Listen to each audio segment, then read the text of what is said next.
Well, Facebook No. basically needs to go live after Crowdcast goes live.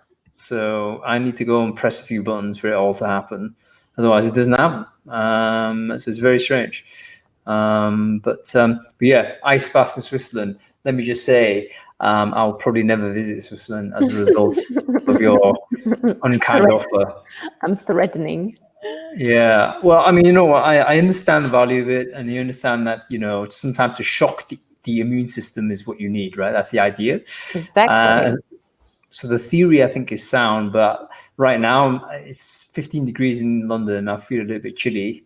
And already I'm thinking, yeah, ideally it needs to be 25 degrees. So I'm not sure ice baths in the Alps is what I need right now.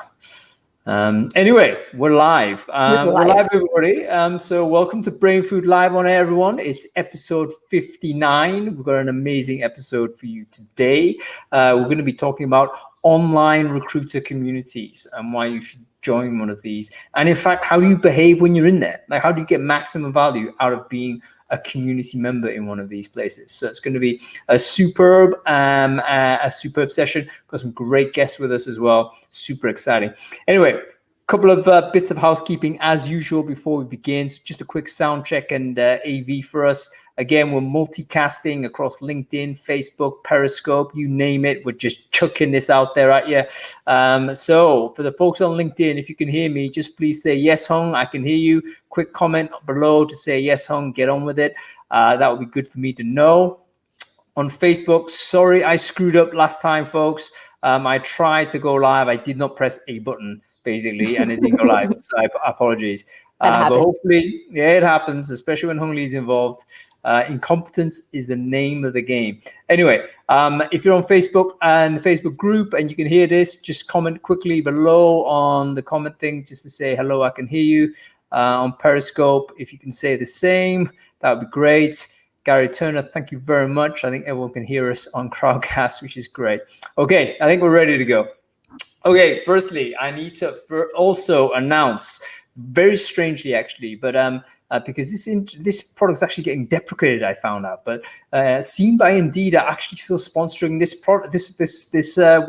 Crowdcast. So sort of a quick shout out to our boys at Seen by Indeed, still going as a product up until July, I believe. So still go on there and check them out.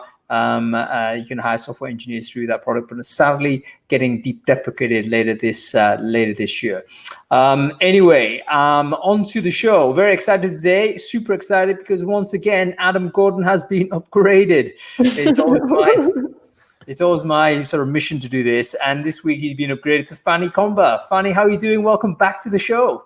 Thank you, Hung, for having me. I'm doing great, actually. I'm calling from Switzerland, so pretty nice weather today and nice atmosphere. Yeah, great. And wonderful to have you on the show, particularly talking about this topic, because communities is something you've been involved in over in Switzerland with Trumunity and stuff like this. And also, I think you'd be perfect person to, interact with the two guests that we've got on, James and Emma, who are going to come on a bit later. So super exciting stuff.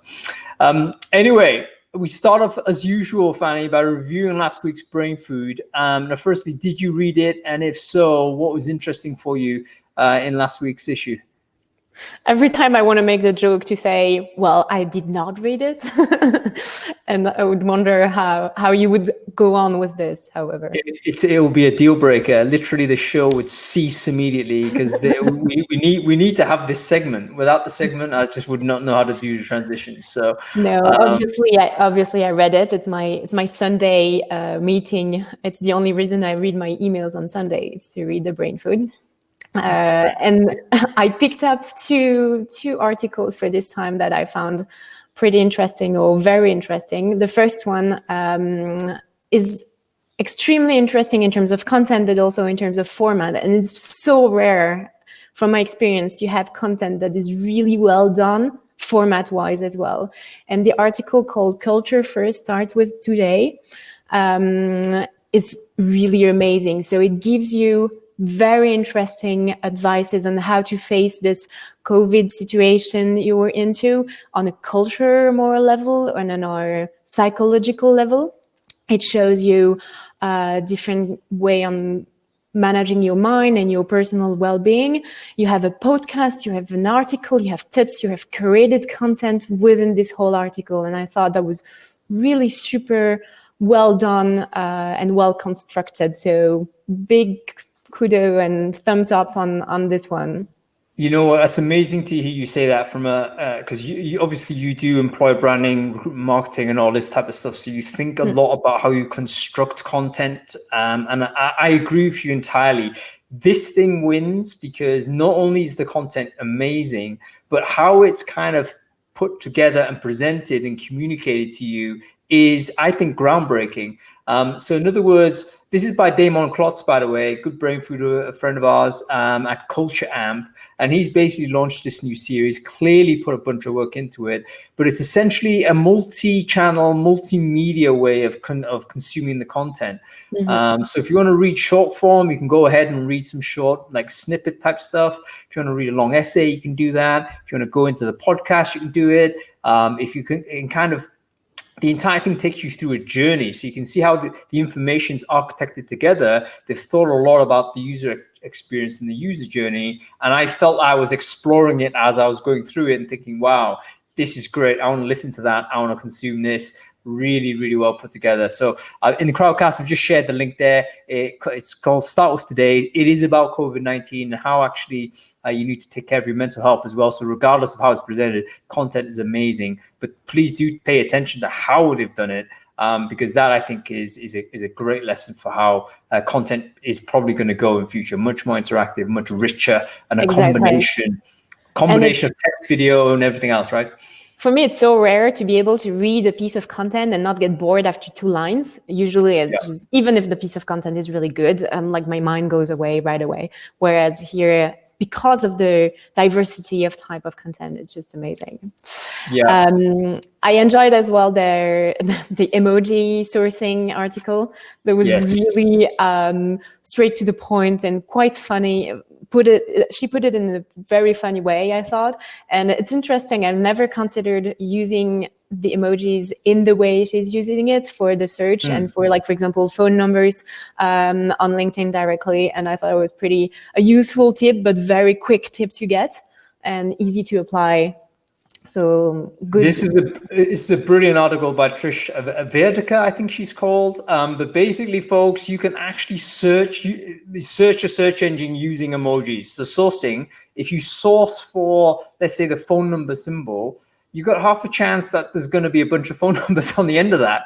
And if you're able to mix that in with whatever search terms you're looking for, there's half a chance again that you might get actually the direct phone number for someone who you might be targeting.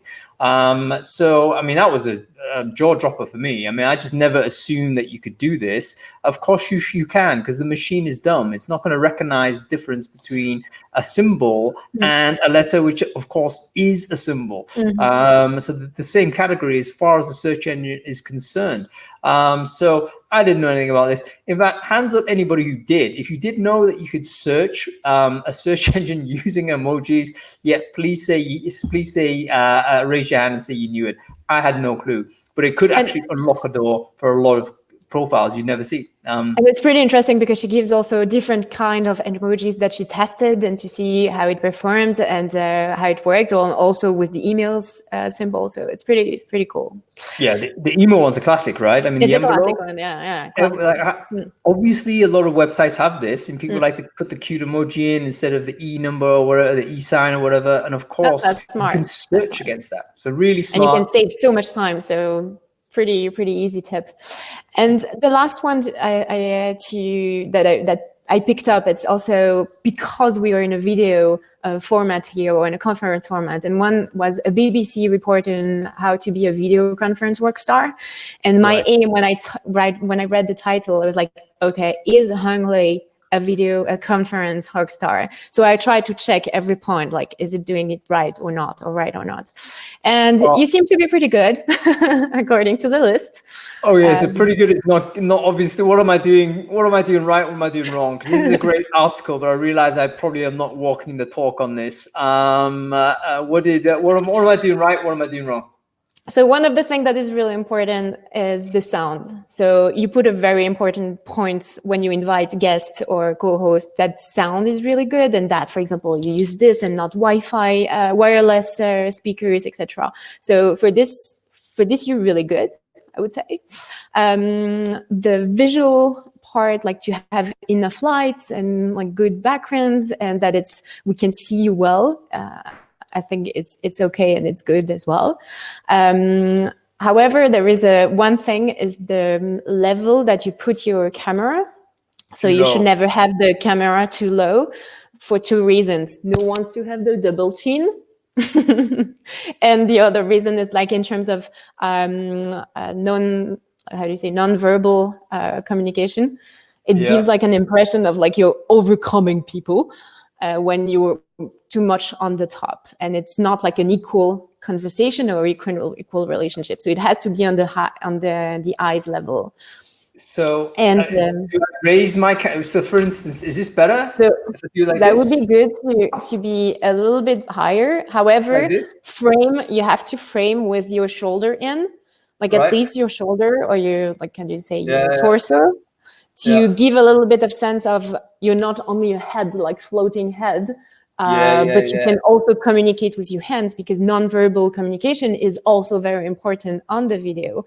So that's important. Well, I'm lifting the laptop with both my hands now, so the nonverbal sort of gesturing is not happening. But folks, I mean, is this a better angle? I'd love to get your comments actually. If this is a better angle for you than my normal, which is here, please let me know, because like this is really good feedback, and actually we all need to get better at camera. I'm going to do a show particularly on this actually.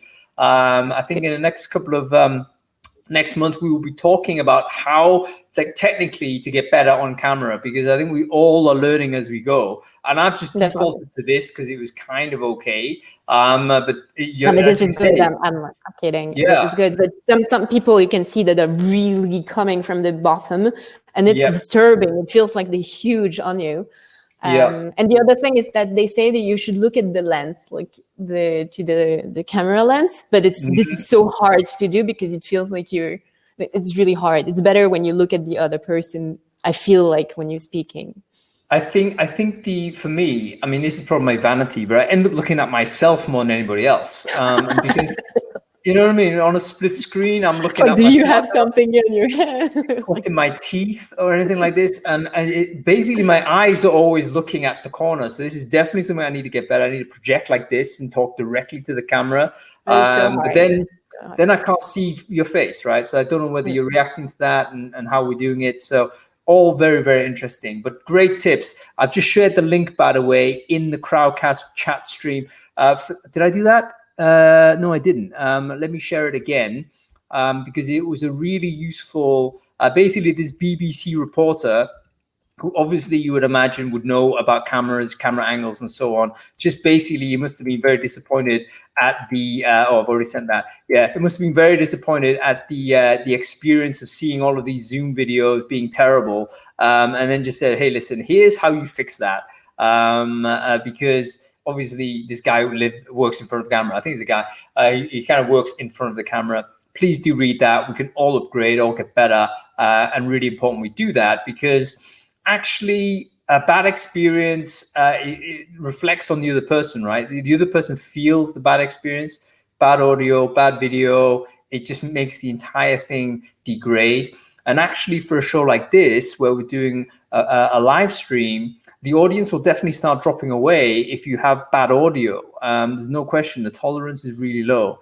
So if you're ever doing webinars, in-person meetings, whatever, the attention that people have is very precious, and it will fly away if you don't give them the right UX. And I guess now we're losing the attention if we don't switch to the topic of the day, right? Well, 100%. We've lost 2 people already, you know. So let's switch. I've actually noticed the more I talk, the more people actually disappear. So that's for Hung Lee. Okay, let's go on to it. We're going to be talking recruitment communities, why they're important. Now, before we bring on Emma and James, who are super famous, by the way, in the UK recruiting scene, I just wanted to ask you the question also, Fanny, as a person who's kind of been a mover and shaker in the Swiss scene in terms of putting together a community. What do you think is the primary value you've got from being like a community organizer? So being on the side of the organization, in that case of True Geneva, so from the Trumunity, that was really added value for the recruitment. It's not only recruitment in Switzerland, it's the whole HR community. We extended a little bit. So it really helped in gathering people together who were only gathering around fairs and like a few years ago, and did not interact with each other, did not exchange on important topic. And most importantly, we're always hiding behind like the corporate name. So they were representing this and that company. Whereas being part of the community, it puts yourself in it. It's not your company, it's nothing like this. It's only you as a human being who has an experience, who has some knowledge, some know-how, and who is here to share, to give, and to take. And you can take as much as you can give. So it's that side of it that was really successful and important in Switzerland. Folks, I think that's one of the most important points. The value of online recruiting or HR communities is that it gets you out from behind the company brand. So most of the time when you were operating, we're representing the company. We're very conscious of our role in representing the companies there. But without these communities, these communities allow us essentially to escape from outside of the brand a little bit and just be ourselves, and then build, I think, richer relationships as a result. So really good and important point. But that requires something very important, in my opinion, and I think that's a topic we'll discuss over the next 45 minutes. It's trust. You can only put yourself into and give valuable content, valuable advices and experience only if you trust the community. In sense, it can be online or it can be in person community, but you have to trust. And in order to trust, it has to have certain rules to follow, and that are either very clearly stated or some kind of unspoken rules. And that's something I'd love to talk with our two guests, is those rules and how to figure out these rules and how to follow them, and what are the do's and don'ts in that direction, because I think it's key. All right, there's a second great point, folks. Basically, trust is also dependent on a kind of sense of safety, isn't it? And that safety comes from having shared rules and shared norms, essentially. Exactly. If you have people behaving in a way that contravenes those norms or the stated purpose of the group, etc., that trust factor will recede really quickly. So yeah, this is quite anthropological, like how sort of communities and how to run good communities. This is really super interesting. Anyway, let's bring on two folks that know how to do this, probably even better than you and I, Fanny, because yes. I absolutely, with James Osborne runs, I'll bring James on now. He runs, both these people run businesses as communities, or communities as businesses full time. So they've evolved it. Okay, Emma, I have an Emma here, and I believe that's Emma Mirrington, but Emma, you're just an Emma, so it could be a random Emma. But if it's random Emma, that's also fine. Okay, come on screen, random Emma. Welcome, James. Are you there? James, can you hear us? I can hear you. Can you hear me? Yeah, Yes. We can hear you fine. How you doing, man? I'm very good, Hung. Great to see you again this week. I'll tell you, you're spoiling me with the amount of interaction I'm getting with you. Fanny, lovely to meet you. Yeah, me too. James, before we begin, I just wondered whether, for the people who don't know you, can you just introduce yourself real quick and tell us who you are? Yeah, sure. So James Osborne, I founded the Recruitment Network about 4 years ago, which is a community for recruitment leaders, agency recruitment leaders around the world. We also run TRN World, which is our online platform community as well. And we've been advising recruitment companies now for about 10, 12 years as advisors and non-exec directors, but we're now using the power of the community and the peer-to-peer to help improve what we do. So our job is to help companies move forward. And over this period, we went out and we've offered all of our services for free to any recruitment agency out there around the world. So we're doing 100 times more work than we've ever done before, but we're not getting paid for it. So it's a genius plan, which is great. But it's absolutely the right thing to do, because I think there's a lot of people out there that need a lot of help and support, and I think the communities do that really well. Yeah, fantastic, James. And by the way, what's really cool about this particular distribution of the guests is that James basically focuses on the recruitment agency market, and Emma, who's just arrived here, Emma Mirrington, focuses on the in-house market. So Emma, welcome to Brainfood Live. Great to have you on the show. Thanks, Hung. And yes, it was me, random Emma. So, hi everyone. My name is Emma Mirrington. I run a membership organisation called The Firm. We actually began life as a LinkedIn group back in 2009. So I can't believe it's been that long. But we've evolved since then, and now we're a membership organisation. We provide a lot of practical resources, tools, training, events, etc. for in-house recruiters. And everything that we do centres around our 4 pillars: develop, support, connect, inspire. We do have a paid membership proposition, but it's very similar to James at the moment. We're doing a lot of activities, virtual events, etc., just to try and support members for free. Yeah, fantastic. And you know what?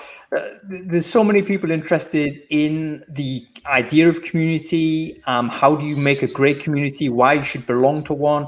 And we've got a couple of experts here. I think everyone in the UK would recognize both the Recruitment Network and the Firm to be two of the leading kind of groups of its type.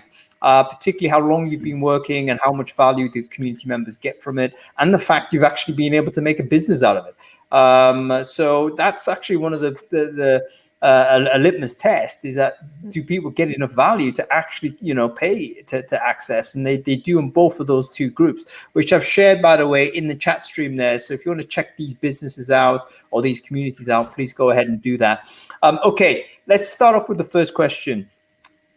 What is the when you first started the community? I'll go to you first with this one, Emma. When you started the Firm as a LinkedIn group, you were still a recruiting manager, weren't you, at the time? Yes.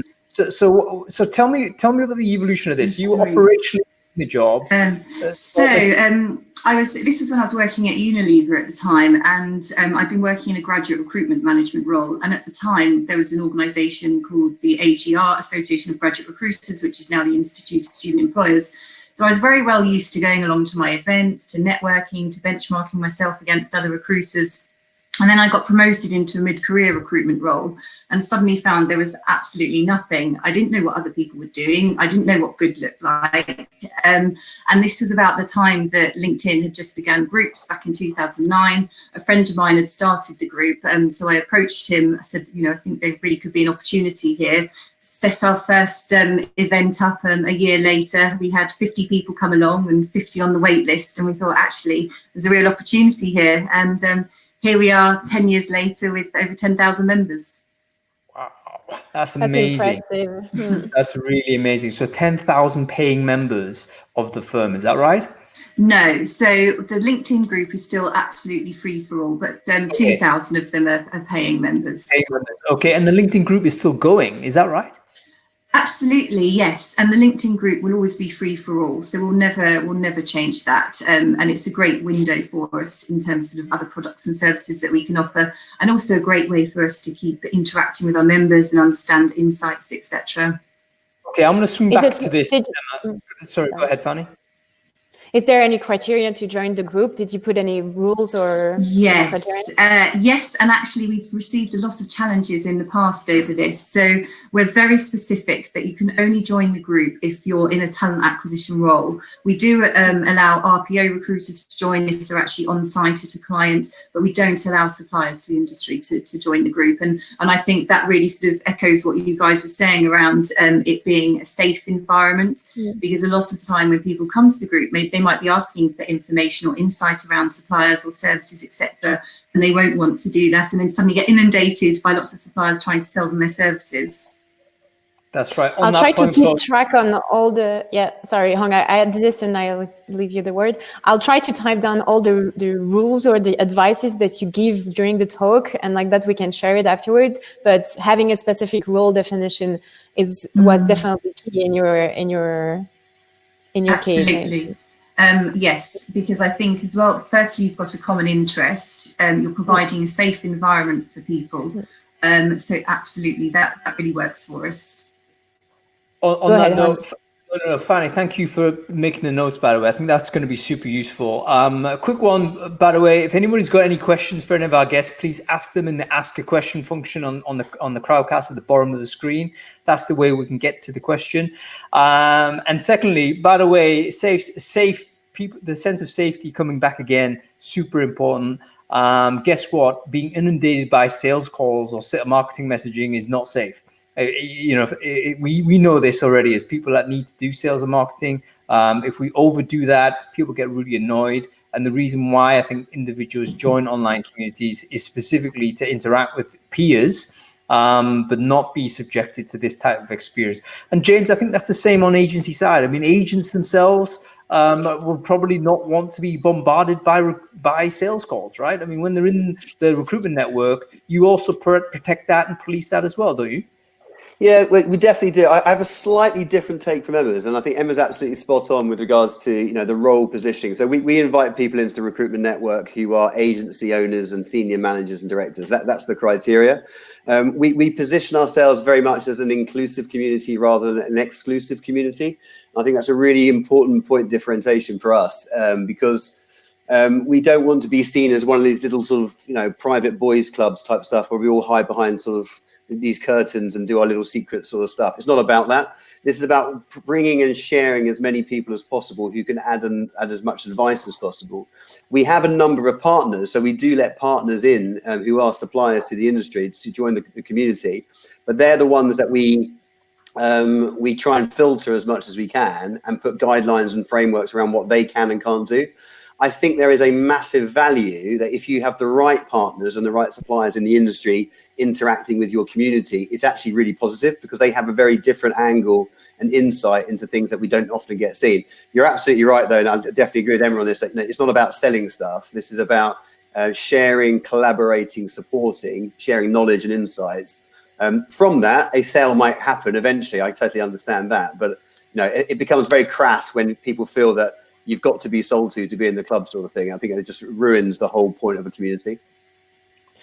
One thing that is pretty sad from my experience is that it's usually based on a few behaviors to we're really actively trying to sell, which is not at all the majority. And yet because of those few, it has an impact on the total, on the group, on the whole. Yeah, I think you get that in any environment, right? And I think you're absolutely right, Fanny. I think there's always a few people who put everyone's noses out of joint, and that then changes everything. Our philosophy is we would rather get rid of those few people from our community than change the community ruling to adapt to those people. I think that's what we would rather prefer. We want to maintain that inclusiveness. It's so important for us. Everyone should be able to be part of this. And should feel, you used the words before about safe and being comfortable and that type of stuff. Everyone should feel comfortable enough to join a community. I sort of liken it a little bit. It's like when you're at school and, there was a sort of a group of kids over there that you wanted to be part of sort of thing. And it's all like, oh, how do I get into that community? And I think if you feel like you've got a barrier to get past, then that detracts from what the point of the community is. I disagree with that, James, but I'll come back to it a bit later. Great. I think ultimately community is created by exclusion, but we'll take a deeper dive into that a bit later. What I want to talk about now, though, you raise a really important point about problem actors and what the policy is on problem actors. Because I've got to be honest, I think I've got a few problem actors in my Facebook group. I've got to be fair, where.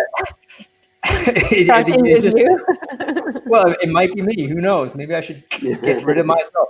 But I struggle to deal with this because I'm one of these live and let live types to a fault. Where I kind of let it slide, whatever, it's fine. But then I realize, what, I do need to step in because this person may be intimidating other individuals or setting the wrong tone, and then you find other people not feeling comfortable to interact or contribute because this person is too prominent or these people are too prominent or whatever it is. So I would really love to hear your advice and include you in this as well, Fanny, as a community organizer also. Like, how do you deal with someone who, firstly, a problem actor, I get it, get rid, that's clear. But what if the person is simply a little bit over enthusiastic? So you don't think this is necessarily a malignant character, but they're just a little bit overdoing it, and maybe they're a little bit unaware about the impact of their behavior. Like, how how would I best address that situation? James, I'll go to you first. Yeah, I think a big part of running a community, whether it be online, face-to-face or whatever, is our jobs are to help develop people's skills and ability, develop their knowledge and everything else. So I think it is our duty to advise people, coach them through how they're being perceived and how they can improve that perception. I think it's really, really important part of this because, I run training courses, sales training courses for our partners to show them how to sell to our membership in a right sort of way, because there's a way of doing things, there's a wrong way of doing things. And I want them to make sales because I think it's a great opportunity for our members to buy the right products and tools that they need in their armory, which I think is great. But they're not going to make those sales, not going to have the opportunity to do it if they're doing it in a crass way or they're being overtly over the top or whatever it might be. So I think our job is to coach and support people and raise awareness, otherwise they won't learn. James, you're coming out with all these bullets here. So you actually are coaching the vendors or the sales, the people who sell into your community, how to do it better. That's genius. That's like really clever, because it basically will, I'm sure the vendors want to do the right thing and actually make better sales. And then of course the community is going to want to be approached or connected with in the right way. So I think that's a really clever way to try and neutralize that problem. And also your attitude, I think, is spot on as well. It's like your duty, my duty in recruiting Brainfood is actually to help the people that are making these errors and not be weak or bottle it or whatever, not consider it to be a top priority or whatever. So that's really, really good input. Emma, let's go to you on that. Problem actor, not necessarily malignant actor, but, just a little bit unaware, let's say. How would you deal? So similar approach to James. So when it's happened in the past, we do have to pick things up with them. I had an example about a year ago, actually, where an in-house recruiter had just popped a question on the discussion board, just asking for advice around which recruitment agency to use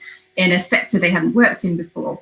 And then a very overzealous recruiter underneath said, call yourself an in-house recruiter, you shouldn't be using an agency, you should be sourcing directly. And so of course this poor person who put the post is then feeling attacked because they've not been able to ask the question in a safe environment, but actually their sort of credibility has been challenged.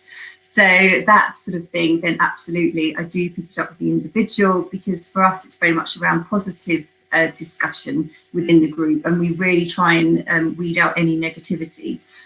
So with that, yes, individuals, we'll just approach them on an individual basis, and like James says, just give them a bit of coaching, a bit of feedback. I do think people have got better over the years. In the early years of the firm, you would just see people blurting out comments, insights, complaining, not really thinking about reputation management. I think these days, with the advent of social media, people are a lot more savvy. They're a lot more careful about what they post. You never know who's going to be reading it. So it definitely has got it easier over the last few years, but it still happens. Yeah, really good point. So basically behavior is generally improving as we get more literate about these things. There still is a direct offline one-to-one. So what you're saying, I think both of you are saying this, is that you don't publicly rebuke this person. You take it offline somehow. Is that right? I mean, yes, try to. Actually, some people in the group will publicly rebuke others. So sometimes it's not always the role of the moderator, but other people would do that for you. So, right. Yes. Yeah, I think one of the things of a great community actually is that there's a natural filtering process. So the community itself will filter people. It's almost like a self-managing process. Yeah, absolutely. And I think that's really positive, I think, because that shows the system, the community is actually working, providing it's done in a positive way. And it's all about driving positiveness through this process. That happens quite a lot, actually, because it's quite hard to track within the LinkedIn group who's moved roles. So if somebody has moved supplier side, they normally get outed by another person of the group who let us know. So that sort of the self-policing, self-filtering is in action. And you do remove those people, Emma, if they move supply side, you think, okay. Yes, because we've got to stay true to the purpose of the group. But if they move back again, then obviously more than welcome to come back. Yep, I love it. You got to stay hard school. I'll jump on this point because I think it's key is the purpose of the group. And when we say the purpose of the group or the purpose of the community, it has to be very clear what it is. And it has to be, we need to bring awareness on this purpose, but purpose can be also aligned with certain rules. Let's say, for example, the True community is about sharing different experience on the same level with no hierarchy whatsoever. So the rules are, there is no commercial speech, there is no presentation, there is no slides, and there is no name tag, for example. Those rules are everywhere. You enter a True community or a True website, you see this everywhere. Everybody is aware of those rules. So that's when the inner self-regulation can happen, is when everybody is sharing the same level of understanding of what are those rules. And I think this is key in my opinion, online or offline. Make yourself clear about this from the starting point. And maybe some people will enter the community afterwards. Maybe there are still some people entering your community, even though it has been here for 11 years. Then it has to be very well displayed. And that's the role of the moderator, to be able to remind those rules when it's needed, but also to be equal to everybody when those rules or this purpose is not respected.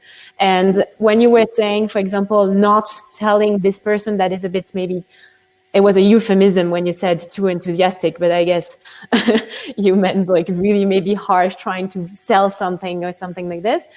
It has an impact on the other, and maybe the others needs to see that you have stopped something in a nice way. There are ways to communicate that are like very important. You don't just put someone out, but just to re-clarify why it's not, maybe not too appropriate. And like that, it's seen by everybody, and everybody reminds themselves, oh yes, there are rules, and it's the rules for every rules is the same for everybody. I think purpose is so important. Sorry, let me just underline those points that Fanny made, because I think they're super important. Number one, a clarity of purpose and commitment to them, right? It can't just be rhetoric. If you do have, this is exactly where, we had this problem with mission statements, because we realized that actually it didn't map to the reality of the culture of a business.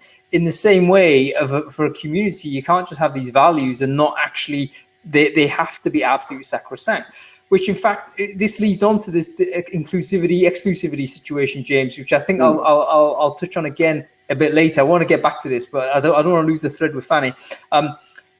The second point is, I love the visibility aspect of this, in the sense that, yes, it probably is better to do offline, because that's a little bit nicer for the person who, let's say, has transgressed or has caused someone to upset.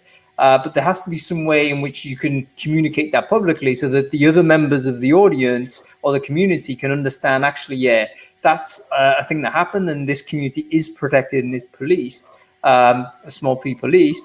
But then, that encourages people to interact. This is something clearly I haven't done, right? So I've let it slide, and I need to now recover this, because I've kind of said, yeah, fine, yeah, he means well. That's kind of my posture is, yeah, he means well, just clumsy. But maybe that's not enough. I've got to step in and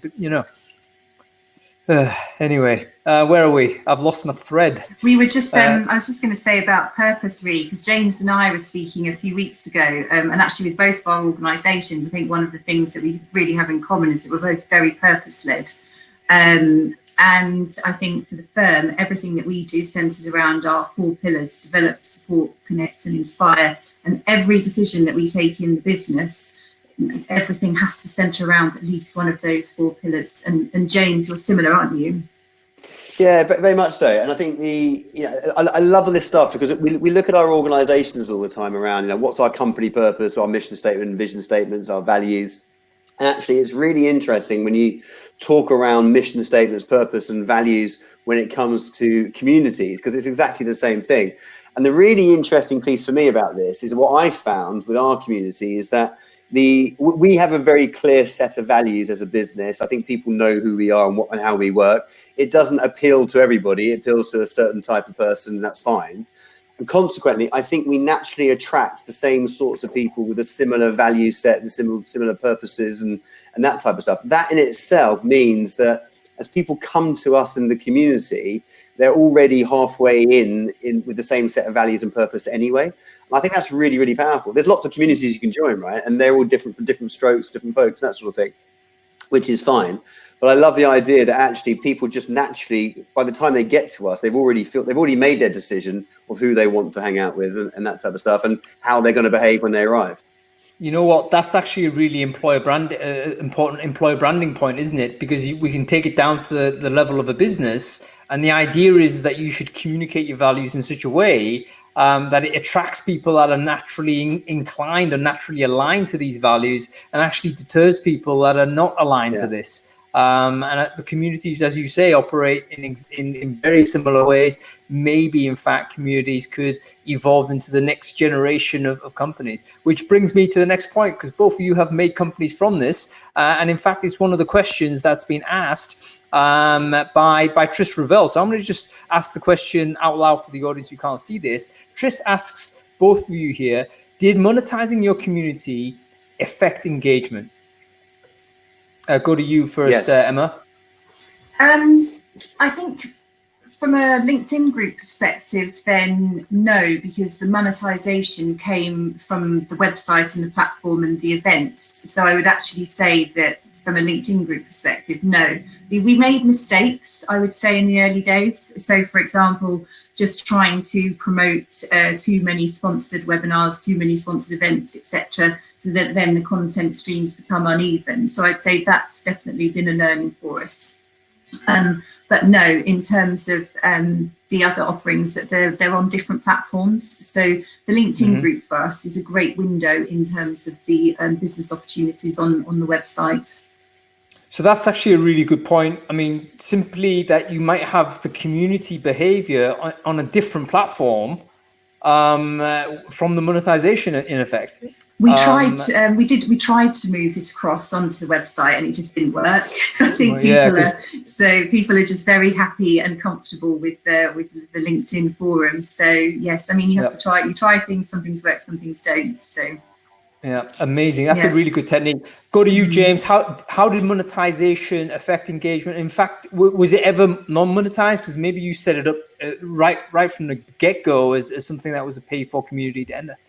Yeah, I mean, we have different tiers now, so we have different ways that you can enter into the different parts of the community. Without a shadow of a doubt, monetizing it improves engagement because it's like anything. I think when people are committed, then they really get involved. A great community to me is a member of a community is someone who's willing to listen, willing to learn, willing to share as much as learn themselves. And I think when people put their hand in their pocket and have invested in something, they're more committed to it, and therefore they turn up more. Now, we often like our membership. I mean, we have our membership community is more than just a community. There's lots of things that you can get. Once you're in the community, it's all free. So we have this entire ecosystem of products and events and tools. There's nothing to buy once you're in our community. That's it. But it's like anything. It's like joining a gym. You can join a gym, pay your monthly fee, but if you don't turn up to all the classes, you ain't going to get very fit. We've all been there before, right? So to me, what we find is when people actually take something that's free, it has less value, and I don't think they perceive it as less value, and therefore they don't necessarily utilize it as much as they could do. Whereas in a funny sort of way, putting money in your pocket and actually investing in it forces you to use it more, and that's actually a good thing because then it creates more action and activity in the community. So I think it's been a positive thing for us monetizing it, definitely. Yeah, that's a really good answer, and it's also kind of probably countervailing from Tris's initial input, because he must have thought, well, I'm guessing Tris, that he thought, okay, monetization might reduce engagement because suddenly there's a barrier there, but actually it might increase it. The quality goes up because you've got more commitment, and everyone has, if you like, casuals. If you again, I don't want to be elitist, but there's a lot of people might join groups, particularly if they're open. Like for instance, recruiting Brainfood on Facebook. If you're a subscriber, you can join. Like that's the criteria. So there's no cost involved. You simply got to subscribe. I've got to verify that, then you're in. And of course, lots of people are not checking it out. You know, the engagements are okay, but there's going to be a big bulk that don't engage at all. And it could well be that, you know, monetizing it will wash out a huge amount of those people, but, you know, the individuals left would be super engaged from there. How about you, Fanny? What are your thoughts on that? Because I know that True is slightly different in the sense that we're not monetizing from the membership, but we do charge on the tickets, I think, or, you know, there's still sponsors going on. So how does it all work? It's interesting with True is that there is no specific rules that is distributed over all the True communities over the world. So I know, for example, that True Paris is charging quite a big amount for entry tickets. I know that True London is more charged on the, like they have more sponsors, for example. And in Switzerland, True Geneva, we decided since the beginning to have 0 sponsors per LIC. So we really refuse any sponsor, even though we receive quite a lot of requests. And in terms of tickets, so we have a certain amount that covers the fees and the charge and all this and the food and location. And we add a little amount that we distribute them to charity. And we have a different charity every year. And that's more how we engage with the community and how we try to build this trust system as well. I guess Switzerland is a bit different in that sense and in that relationship to money maybe. So this is a bit a specific case, I would say. It is, and it's different anyway. I mean, one of the interesting things about this is a paid for community different from a non-paid for. In some respects, no. In some respects, yes. It's quite fascinating. I think from with my perspective from the outside in, I would say with Emma's and James's communities, you've got a lot of like corporate interest in there. It's almost like you could treat it as, hey, I'm improving my business by being in this group, because without it, I would have access to all of this intelligence. So actually, your personal value is also aligned with your business value, your company value. Whereas I would say something like True, maybe there's a bit more of a distance there. Like people can turn up and be participants in True without necessarily being that overly committed to their employer, let's say. So maybe there's something there that's worth exploring at some juncture. Okay, we've got a few more questions. Let's pile into those, everyone. Let me just select one here. Okay, we have one from Lisa here, and she's saying, do you have any advice on how to get more engagement to encourage people in your community? So in other words, I think classic scenario, you've got a big old group, 1,000 people in it. Those 3 people are constantly post. How do we get more action from everyone else? James, we go with you first this time.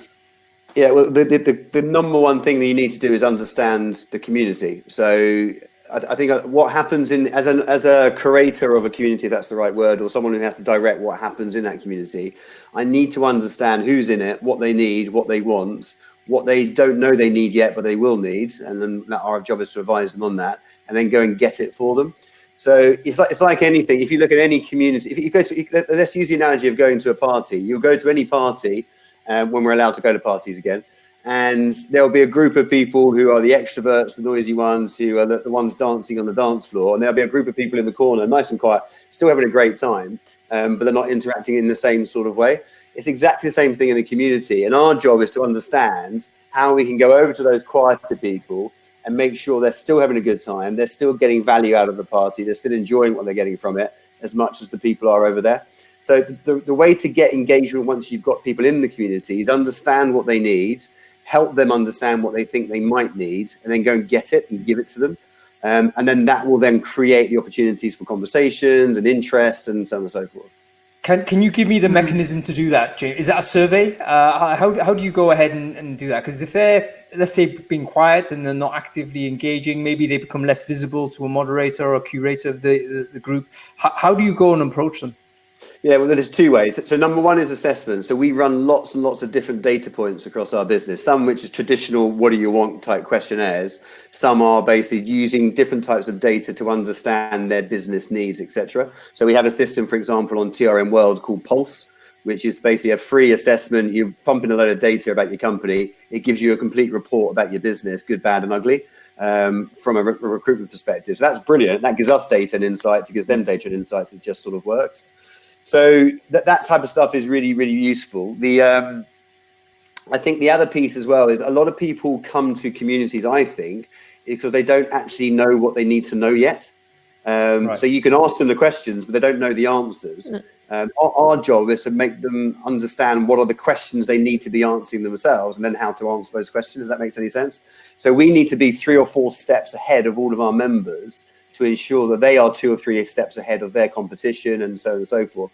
consequently, a lot of the stuff that we produce is about telling that person over there in the corner of that party, you may not know this yet, but you're going to sort of need to know this quite soon, because this will get you to the next stage that you're trying to get to in your business type stuff. So one part of it is ascertaining that data from people, questionnaires and pollsters and everything else. The second one is almost telling them what they need to know, even if they don't know they need to know it yet. I think this is key. This is a key point, because otherwise you always feed the loop with like non-relevant information, and the community never evolves to something really interesting. Well, this is it. It's a classic thing. I find it really funny on social media, and I'm sure a lot of people listening today are really great on social media. We try and be as noisy as we can on social media. But some mornings you sort of wake up and think, right, I need to record a social media video today. What should I talk about? And you just can't think of anything, because you're sort of repeating the same sort of stuff over and over again. It's just boring now, you know. So actually, you've got to be able to get insights and data around the markets and all people's businesses to be able to come up with things to then talk about, things to then curate, questions to ask to get conversations going and that sort of stuff. So yeah, it's really interesting from that point of view. Great stuff. How about you, Emma? Have you got any tips on this? Like, how do you get, revive, if you like, a community? Let's say I'm a community owner. I've done brilliantly. I've got 500 people in there, whatever number it is, but I see the engagement rates going down. Like, how would you intervene as a manager or an admin or an owner? Sure, I think one of the first things is community owners often worry about engagement by purely threads or comments on posts, and actually engagement looks very different for very different types of people. Some people, as James mentioned before, more extroverted, will be out there. Some people actually quite enjoy just reading information, and they're looking for the research, the insight, the information. It might be that we run smaller sessions, so smaller online virtual groups. You've got 5 to 10 people, and you get a very different type of person coming along to that, as well as some of the larger events that we do. So I think it's just checking in, using a variety of different measures, like James mentioned, with surveys, tools. We onboard all of our clients, all of our corporate clients. We do an onboarding call with them, that we do regular check-ins to make sure the team, and also we can see what people are consuming on the site. So we know what topics are popular, we know what people are looking at, and we also know what isn't so much. So we'll always check in with members, and I think that's the best way of doing it. I think, and Hung, I would like to turn this point to you, because I think that's something that you do right and that you're experienced into, is this way you have to ask questions online that are like, and also during those crowdcasts, you ask like open question, and you always say, well, I'm here to ask stupid questions, but that also gives the room for it gives the room for the community, the audience, whoever is reading or listening to your question, it gives them the room to share what they know, to share their knowledge and experience, and feel important in a nice way, not in like an egoist way, but in a like, I'm being useful for other people. And that's a need for a lot of people, and for like most of the people, to feel useful. And by doing such, I think it also helps a lot in engagement. Yeah, I mean, I think on that note, thank you for saying that, Fanny. And I will say I probably do that quite well, because I don't have a problem asking stupid questions. I honestly find it quite interesting just to get the responses. Like I'm more interested in what other people say than my own thoughts, really.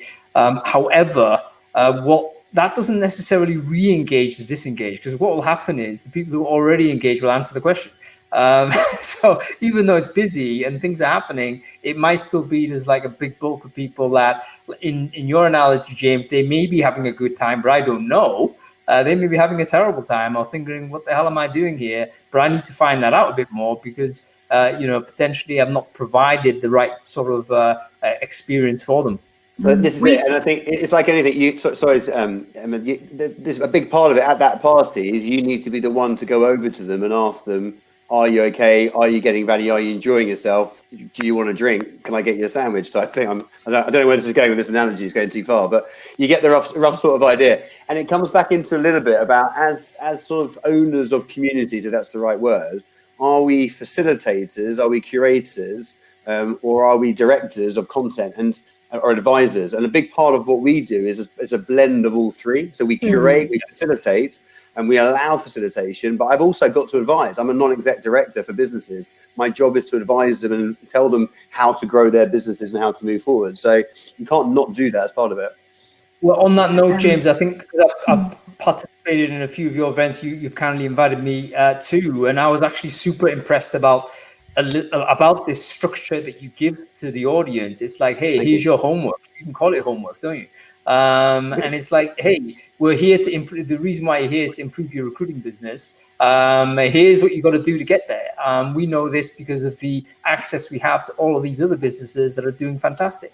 So I think that's a really a powerful additional thing to add. Although I would put it to you that it's much easier to do when you've got a very clear understanding of the type of people in the community. For instance, it is recruitment business owners, recruitment leaders, let's say. That makes it easier for you to roll out courses or learning type of material. Whereas if you've got a very diffuse type of community where, you know, the barrier to entry is a little bit looser, and anybody interested can turn up, if you like, then it's harder to produce that kind of value add, I would say.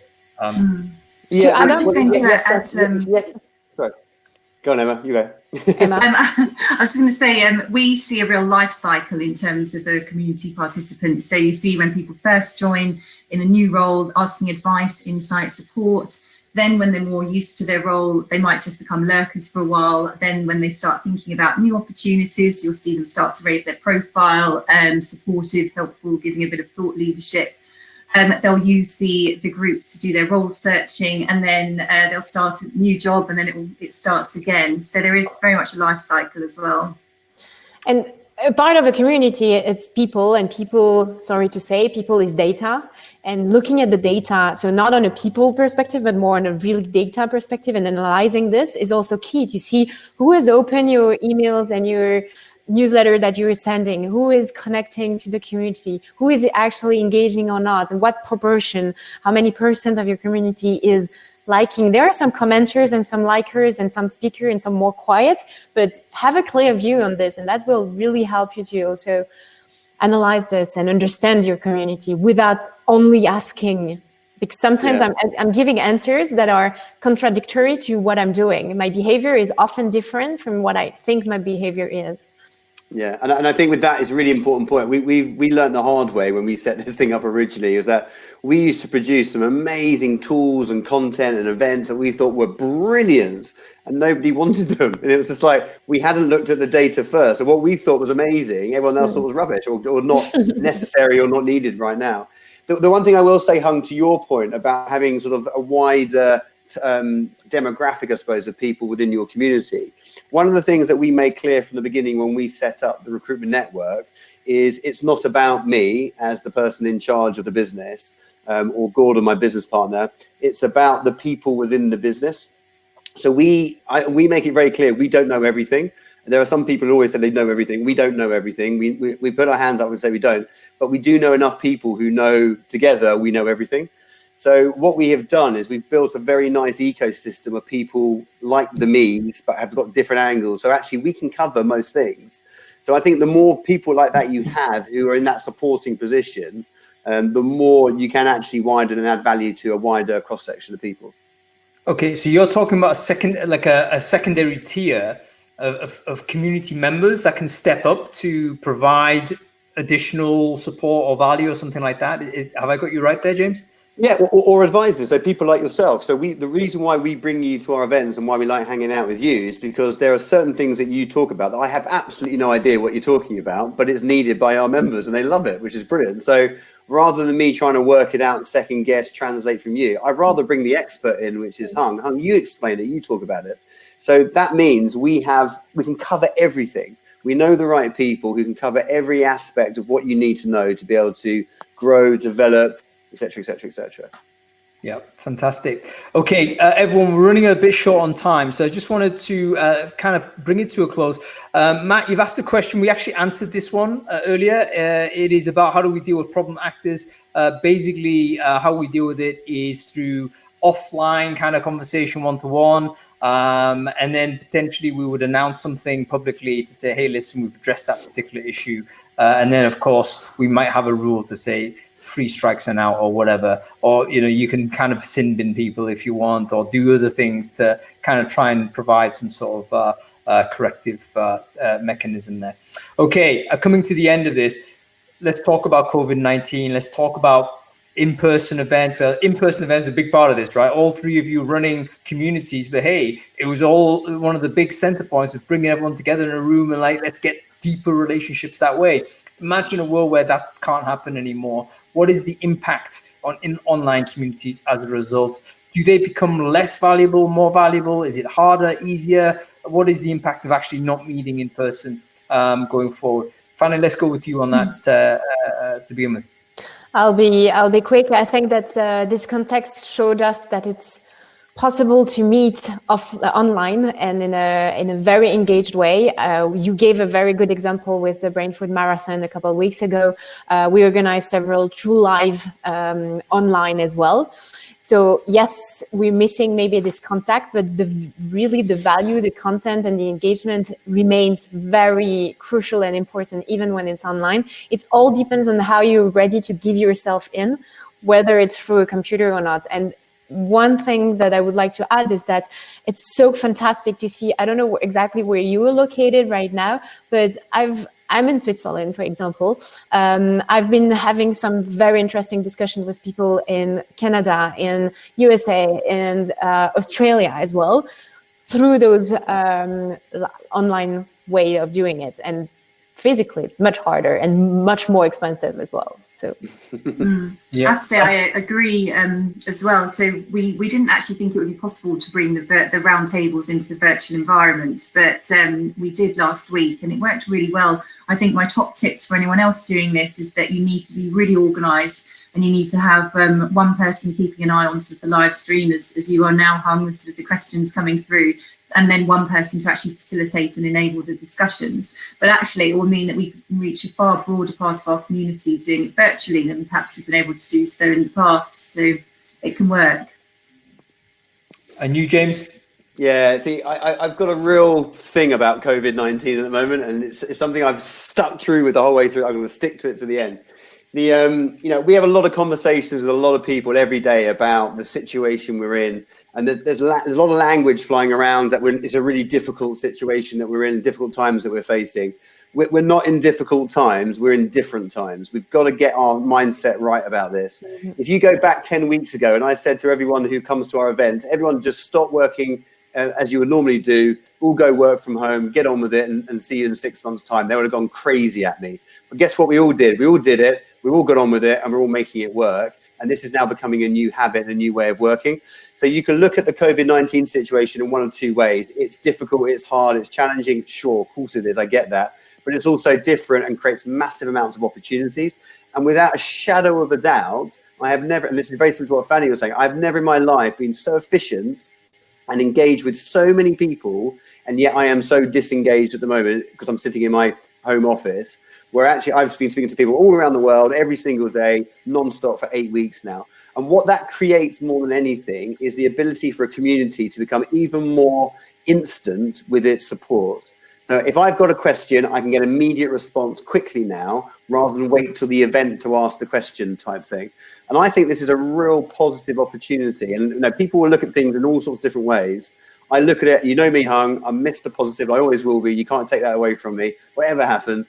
But I think this is a massive opportunity for communities because it brings it to something which I can walk around. Those 200-300 people I went to the event with a couple of weeks ago, I can walk around with them now in my pocket. If I've got a question, I can ask it straight away and get immediate response because it's now more of a habitual way of working. I think that's really, really positive.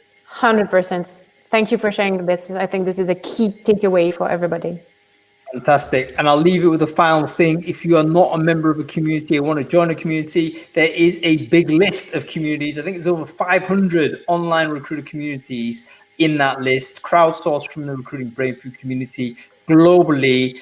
So no matter where you're in the world, hopefully there's a community that's relevant to you in there. Please do check it out. I'm obviously a big believer in the idea of connecting with people that you may not be colleagues with, you may not be immediate friends with, but industry peers. I think we can learn a huge amount from each other. And one of the things I think that positive note again for James on that vibe we can take from this pandemic is that we've shown examples of where communities really come to the fore, and it's shown us a few techniques, a few things that we can do if we kind of stick together and point in the same direction. So everybody, thank you so much for your time. Fanny Comba, thank you for being a great co-host. Emma Mirrington, thank you so much for coming on to the show. James, great to see you again and great to have you on the show as well. Everybody, thank you so much for attending. Hope you've enjoyed watching it on the various channels. I will send everyone a quick email to say, hey, listen, this is what this show is all about. And we'll be back next week, I think, with something interesting. I forget what it was. Follow the channel. You tell me what I'm doing next week. Okay, that's about it. Have a good weekend, everybody. Thanks, everyone. Thank you, guys. Good to see you. Bye. Thank you. Have a good weekend. Bye.